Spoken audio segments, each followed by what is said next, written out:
Hello every one. ഇന്ന് നമ്മൾ sale of fixed assets എന്നുള്ള ചാപ്റ്ററാണ്. Sale of fixed assets. Okay, അത് നമ്മൾ എന്താണ് നമ്മൾ ചെയ്യേണ്ടതെന്ന് വെച്ച് കഴിഞ്ഞാൽ, ഇവിടെ നമ്മൾ കമ്പനിയുടെ ബാലൻസ് ഷീറ്റിൽ നിന്ന് ആ അസറ്റിനെ റിമൂവ് ചെയ്യണം. കാരണം നമ്മൾ വാങ്ങിയപ്പോൾ ഈ അസറ്റ് വാങ്ങിയപ്പോൾ നമ്മൾ എന്ത് ചെയ്തിട്ടുണ്ട്, ബാലൻസ് ഷീറ്റിലേക്ക് ബുക്ക് ചെയ്തിട്ടുണ്ട്. ഓക്കെ, അപ്പോൾ അതിനെ റിമൂവ് ചെയ്യണം. അതുപോലെ നമുക്ക് ആ വിൽപ്പനയിൽ എന്തെങ്കിലും ക്യാഷ് എന്തെങ്കിലും കിട്ടിയിട്ടുണ്ടെങ്കിൽ അത് റെക്കോർഡ് ചെയ്യണം. പിന്നെ അതിന്റെ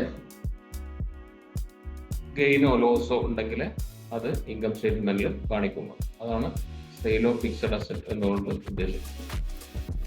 ഓക്കെ, നമുക്കിതൊരു എക്സാമ്പിൾ വെച്ചിട്ട് നോക്കാം എങ്ങനെയാണ്. ഇവിടെ ഒരു എക്സാമ്പിൾ ഞാൻ കൊടുത്തിട്ടുണ്ട്. ABC traders purchased a machine on 1st January 2020 for 5 lakh. Okay. Useful life 5 years with no residual value. Okay. Residual value ഒന്നും പറഞ്ഞിട്ടില്ല. 5 വർഷത്തെ യൂസ്ഫുൾ ലൈഫാണ്. നമ്മൾ ഇതുപോലുള്ള എക്സാമ്പിൾസ് ചെയ്താണ്. Okay, depreciated using straight line method. Okay, normally straight line method തന്നെയാണ് എല്ലാ കമ്പനികളും യൂസ് ചെയ്യുന്നത്.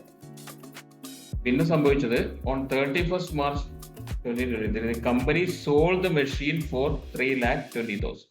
3,20,000 രൂപക്ക് 2 വർഷത്തിലധികം അത് യൂസ് ചെയ്തിട്ട് വിറ്റു. അപ്പൊ 5 ലക്ഷത്തിന് വാങ്ങിച്ചത് 1st Jan 2020 5 ലക്ഷത്തിന് വാങ്ങിച്ചത് 31st March 2023 നമ്മൾ വിൽക്കാണ്, കമ്പനി വിൽക്കാണ് 3,20,000. ഇവിടെ വേണ്ടത് നമുക്ക് അക്യുമുലേറ്റഡ് ഡിപ്രീസിയേഷൻ എത്രയാണെന്നുള്ളത് കണ്ടെത്തണം. അതുപോലെ അതിനുള്ള ജേർണൽ എൻട്രി എന്താണ് എന്നുള്ളതും അറിയണം.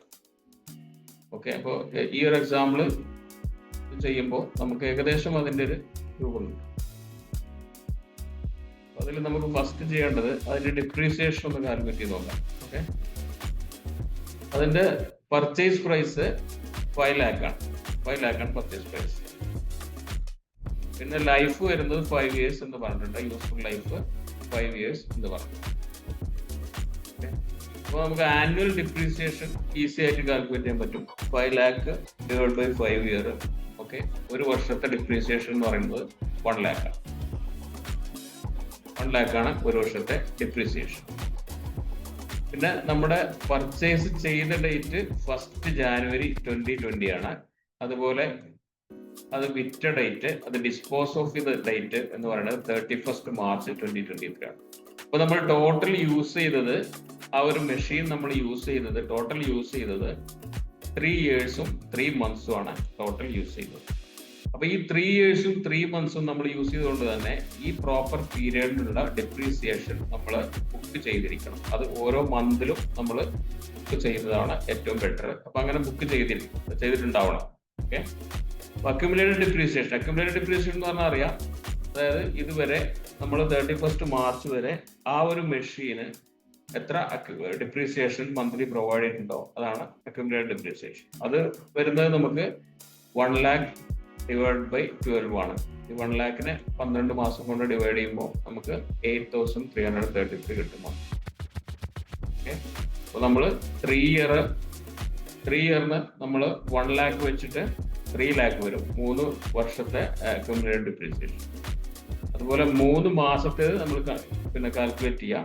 1 lakh ഡിവൈഡ് ബൈ 12, അതായത് മന്ത്ലി 8,333 ഇൻറ്റു 3 months. അപ്പോൾ 25,000 വരും അത് 3 മാസത്തേക്കുള്ളത്.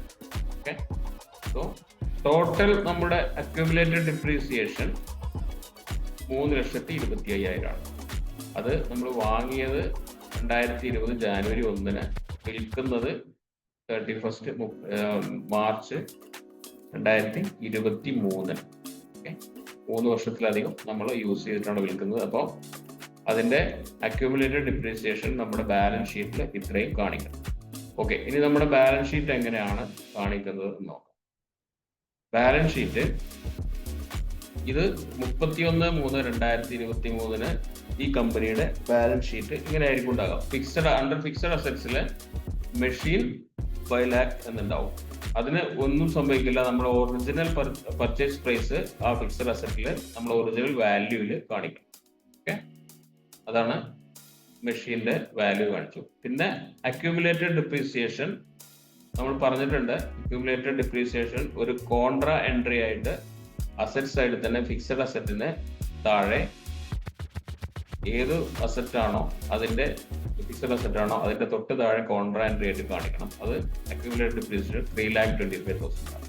അപ്പോൾ നമ്മൾ 5 ലക്ഷത്തിന് വാങ്ങിച്ചത് ഇതുവരെ ഡിപ്രീഷിയേറ്റ് ചെയ്ത് റൈറ്റ് ഓഫ് ചെയ്തത് 3,25,000. അപ്പൊ നമ്മുടെ നെറ്റ് ബുക്ക് വാല്യൂ ഇത് നമുക്ക് കണ്ടെത്താൻ പറ്റും ബാലൻസ് ഷീറ്റിൽ നിന്ന് തന്നെ. നമുക്ക് വേറെ റെക്കോർഡ്സ് ഒന്നും ഇല്ലെങ്കിലും ആ ഒരു അസറ്റിന്റെ net book value 5 lakh 3,25,000 minus ചെയ്ത് കഴിഞ്ഞാൽ അതാണ് നെറ്റ് ബുക്ക് വാല്യൂ. ഈ ബുക്ക് വാല്യൂ എന്ന് പറയുന്നത് ആസ് ഓൺ 31st March നമ്മൾ എസ്റ്റിമേറ്റ് ചെയ്ത് ഓക്കെ നമ്മുടെ 5 year ലൈഫാണ് എന്നുള്ളത് ആസ് പെർ മാനേജ്മെന്റ് നമ്മൾ ചെയ്തിട്ടുള്ളതാണ്. അപ്പൊ അതുകൊണ്ട് തന്നെ 5 lakh 3,25,000 എന്നുള്ള അക്യുമുലേറ്റഡ് ഡിപ്രീസിയേഷൻ മൈനസ് ചെയ്ത വാല്യൂ ആണ് ഇപ്പൊ ബാലൻസ് ഷീറ്റിൽ കാണിക്കുന്നത്. നെറ്റ് ബുക്ക് വാല്യൂ ഈ ഒരു വാല്യൂ ആണ് ബാലൻസ് ഷീറ്റിൽ കാണിക്കുന്നത്. ഓക്കെ, അപ്പോൾ ഇതില് നമ്മൾ വിൽക്കുന്നത് എത്രക്കാണ് അതൊരു എക്സാമ്പിൾ പറയുന്നുണ്ട്. വിൽക്കുന്നത് എത്രയാണ്? 31st March 3,20,000 രൂപക്കാണ് നമ്മൾ വിൽക്കുന്നത്. അപ്പൊ നമ്മുടെ നെറ്റ് ബുക്ക് വാല്യൂ എന്ന് പറയുന്നത് 1,75,000 ആണ്. അപ്പൊ നമ്മൾ എന്തായാലും പ്രോഫിറ്റിനാണ് വിൽക്കുന്നത്. ഓക്കെ, ഈ നെറ്റ് ബുക്ക് വാല്യൂവിൽ താഴെയാണ് വിൽക്കുന്നത് എന്നുണ്ടെങ്കിൽ നമുക്ക് ലോസ് ആയിരിക്കും.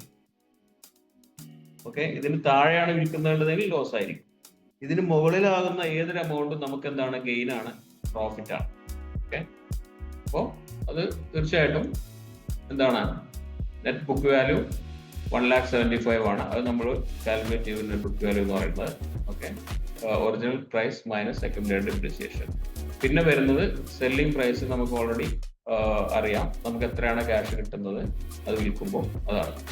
ഓക്കെ, അപ്പോൾ അത് രണ്ടും തമ്മിലുള്ള ഡിഫറൻസ് ആണ് നമ്മുടെ പ്രോഫിറ്റ് അല്ലെങ്കിൽ ലോസ്. ഇവിടെ സെല്ലിംഗ് പ്രൈസ് കൂടുതലായതുകൊണ്ട് എന്താണ്? നമുക്ക് പ്രോഫിറ്റ് ആണ്. 1,45,000 പ്രോഫിറ്റ് ആണ്. ഇനി ഇതെങ്ങനെ റെക്കോർഡ് ചെയ്യണം എന്നുള്ള ജേർണൽ എൻട്രി ഇത് നമ്മൾ ഓൾറെഡി ചെയ്തു പഠിച്ചു. പക്ഷെ എന്നാലും ഞാൻ ജസ്റ്റ് ഒന്ന് പറയാം. ഓക്കെ, ഇതില് നമ്മൾ ഫസ്റ്റിൽ ചെയ്യേണ്ടത് എന്താണെന്ന് വെച്ച് കഴിഞ്ഞാൽ ജേർണൽ എൻട്രി ഈ ഒരു പ്രോബ്ലത്തിന് നമ്മൾ ചെയ്യുമ്പോൾ ചെയ്യേണ്ടത് ആദ്യം നമ്മൾ ബാലൻസ് ഷീറ്റ് നോക്കാം. ഓക്കെ, ബാലൻസ് ഷീറ്റിൽ എന്തൊക്കെയാണുള്ളത്? ഇത് രണ്ടുമാണുള്ളത്. ഈ രണ്ടെണ്ണമാണ് ബാലൻസ് ഷീറ്റിലുള്ളത്. നമ്മൾ എന്താ ചെയ്യാൻ പോകുന്നത് നമ്മൾ ഈ മെഷീനെ ഡിസ്പോസ് ഓഫ് ചെയ്യാണ്. ഇതിനെ കാണാൻ പാടില്ല ഇനി ബിസിനസ്സിൽ. സോ എന്ത് വേണം? ബാലൻസ് ഷീറ്റിൽ നിന്ന് ഇതിനെ ഒഴിവാക്കണം. എങ്ങനെ ബാലൻസ് ഷീറ്റിൽ നിന്ന് ഒഴിവാക്കും? അതിനുള്ള ജേർണൽ എൻട്രിയാണ് നമ്മൾ ചെയ്തത്. എങ്ങനെ? ഫിക്സഡ് അസറ്റില്, അതായത് മെഷീൻ എന്നുള്ള ഫിക്സഡ് അസറ്റ് അക്കൗണ്ട് ക്രെഡിറ്റ് ചെയ്യും. കാരണം നമ്മൾ വാങ്ങിച്ചപ്പോൾ ഡെബിറ്റ് ചെയ്തത് റിമൂവ് ചെയ്യാനാണ്. റിമൂവ് ചെയ്യാൻ വേണ്ടിയിട്ട് ക്രെഡിറ്റ് ചെയ്യുന്നു വിത്ത് 5 lakh. എത്രയാണോ വാല്യൂ അവിടെ ബാലൻസ് ഷീറ്റിൽ 5 lakh ആണ് കാണിക്കുന്നത്. ആ വാല്യൂ സെയിം വാല്യൂ ക്രെഡിറ്റ് ചെയ്യും. പിന്നെ നമ്മൾ എത്രയാണോ വിൽക്കുന്ന അന്ന് വരെ നമ്മൾ എത്രയാണോ അക്യുമുലേറ്റഡ് ഡിപ്രീസിയേഷൻ പ്രൊവൈഡ് ചെയ്തത് അതാണ് അക്യുമുലേറ്റഡ് ഡിപ്രീസിയേഷൻ. ആ ഒരു എമൗണ്ടിനെ ഡെബിറ്റ് ചെയ്യുക. കാരണം നമ്മൾ ഡിപ്രീസിയേഷൻ പ്രൊവൈഡ് ചെയ്യുമ്പോൾ അക്യുമുലേറ്റഡ് ഡിപ്രീസിയേഷന് ക്രെഡിറ്റ് ആണ് ചെയ്യുന്നത്. അപ്പോൾ ഈ ഒരു ഇഫക്റ്റ്, ഈ മൈനസ് 3,25,000 എന്നുള്ള ഇഫക്റ്റ് ഇവിടുന്ന് ഒഴിവാക്കാൻ വേണ്ടിയിട്ടാണ് എന്ത് ചെയ്യുന്നത്? ഈ 3,25,000 ഒഴിവാക്കാൻ വേണ്ടിയിട്ട് അക്യുമുലേറ്റഡ് ഡിപ്രീസിയേഷൻ ഡെബിറ്റ് ചെയ്യുന്നു. ഓക്കെ, നമ്മൾ ഡിപ്രീസിയേഷൻ പ്രൊവൈഡ് ചെയ്യുമ്പോൾ ചെയ്യുന്ന എൻട്രി ഓർമ്മയാണ് depreciation account debtor to accumulated depreciation ആണ്. അപ്പോൾ അക്യുമുലേറ്റഡ് ഡിപ്രീസിയേഷൻ ഓരോ മാസവും ക്രെഡിറ്റ് ചെയ്താണ് ഈ 3,25,000 അവിടെ ക്രെഡിറ്റ് ആയി കാണിക്കുന്നത്. ആ ക്രെഡിറ്റ് ഇഫക്റ്റ് ഒഴിവാക്കാൻ വേണ്ടിയിട്ടാണ് നമ്മൾ അക്യുമുലേറ്റഡ് ഡിപ്രീസിയേഷൻ എന്ത് ചെയ്യുന്നത്? ഡെബിറ്റ് ചെയ്യുന്നത്. അപ്പോൾ ഇത് ക്രെഡിറ്റും ഇത് ഡെബിറ്റും ചെയ്യുമ്പോൾ ബാലൻസ് ഷീറ്റിൽ ഈ 2 ലൈനും റിമൂവ് ചെയ്യപ്പെടും. അതിന് ആ അസറ്റ് തന്നെ ഡിസ്പോസ് ആയി, അത് സോൾഡ് ചെയ്തു. ആ ഇഫക്റ്റ് ആണ് നമ്മളിവിടെ വരുന്നത്. പിന്നെ നമുക്ക് വേണ്ടത്, നമ്മൾ ക്യാഷ് നമുക്ക് കിട്ടുന്നുണ്ട് അല്ലേ? നമ്മൾ ഓൾറെഡി എത്ര 3,20,000 ആണ് നമുക്ക് ക്യാഷ് വരുന്നത് ബിസിനസ്സിലേക്ക്. അപ്പോൾ ക്യാഷ് കമ്മിങ് ഇൻ ആണ്. സോ അറിയാം നമുക്ക് ബാങ്ക് അക്കൗണ്ട് അല്ലെങ്കിൽ ക്യാഷ് അക്കൗണ്ടിനെ എന്ത് ചെയ്യണം? ഡെബിറ്റ് ചെയ്യണം. ഓക്കെ, പിന്നെ നമുക്ക് അതിന്റെ എല്ലാം കൂടെ ഡിഫറൻസ് ആണ് നമ്മുടെ ലോസ് അല്ലെങ്കിൽ ഗെയിന്. ഇവിടെ ഗെയിൻ ആണ്, നമ്മൾ ഓൾറെഡി ഡിസ്കസ് ചെയ്തു. 1,45,000 ആണ് ഗെയിൻ വരുന്നത്. 1,45,000 ആ 1,45,000 എന്ത് ചെയ്യാം? Gain on sale of fixed asset എന്ന് പറഞ്ഞിട്ട് ഒരു അക്കൗണ്ട് നമ്മൾ ഓപ്പൺ ചെയ്യണം. ഓപ്പൺ ചെയ്തിട്ടുണ്ടാവില്ല, ഓപ്പൺ ചെയ്യണം. അതിന് ഇൻകം സൈഡിൽ, ഓക്കെ, ചാർട്ട് ഓഫ് അക്കൗണ്ട്സിൽ ഇൻകം സൈഡിൽ gain of sale of fixed asset എന്ന് പറഞ്ഞിട്ട് 1,45,000 എൻട്രി ചെയ്യാം. സോ ഈ ഒരു എൻട്രി വഴി നമ്മൾ എന്ത് ചെയ്തു, ആ കൺസേൺഡ് സെല്ല് ചെയ്ത അസറ്റിനെ നമ്മുടെ കംപ്ലീറ്റ് ബുക്സ് ഫൈനാൻഷ്യൽസ് നിന്ന്, നമ്മുടെ ബുക്സ് നിന്ന് റിമൂവ് ചെയ്യുന്നു. ഓക്കെ, റിമൂവ് ചെയ്യുന്നു. അതോടൊപ്പം നമ്മൾ ക്യാഷ് കിട്ടിയത്, വിറ്റപ്പോൾ കിട്ടിയ ക്യാഷ് നമ്മൾ റെക്കോർഡ് ചെയ്യുന്നു. അതിൽ വന്ന പ്രോഫിറ്റോ ലോസോ നമ്മൾ റെക്കോർഡ് ചെയ്യും. അപ്പോൾ ഇതോടെ ആ അസറ്റ് എന്തായി, ഡിസപ്പിയർ ആയി, നമ്മുടെ ബുക്സ് പെർഫെക്റ്റ് ആയി. ഓക്കെ, അതാണ് നമ്മൾ സെയിൽ ഓഫ് ഫിക്സഡ് അസറ്റ് എന്നതുകൊണ്ട് ഉദ്ദേശിക്കുന്നത്.